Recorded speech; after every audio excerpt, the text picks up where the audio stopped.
Šį mėnesį apdovanojate bendruomenės augalais, tai plačiau papasakoti apie šitą. Ši idėja mano galvoje sukosi jau keletą metų. Viena iš mano kuruojamų sričių yra kaimo bendruomenės.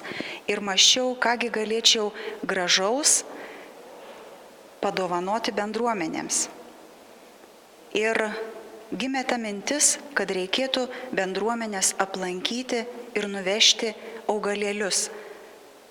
Tuo būdu pasiekiant kelis tikslus. Vienas, žinoma, papuošti bendruomenės, tačiau tai dar ne viskas. Antrasis tikslas šios akcijos metu yra pasiektas tas, kad bendruomenės pačios pasigražino ir pasiruošė sutikti savivaldybės atstovus atvažiuojančius augalais.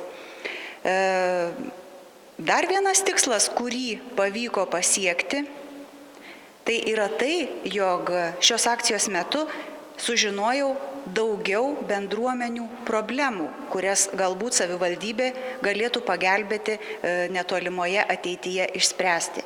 Žinoma, taip pat susipažinau su bendruomenių patalpomis, aplinkomis, erdvėmis, projektais, kuriuos jie vykdo ir tokiu būdu, manau, ši akcija paskatino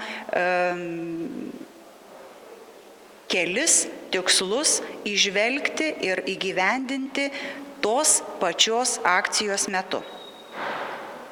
Ar planuojate akciją tęsti ir kitais metais? Šitą akciją be abejo planuoju tęsti bent 3 metus dar į priekį, tokiu būdu papuošiant ir bendruomenių aplinkas ir, žinoma, išsprendžiant kitas bendruomenėms susidariusias problemas.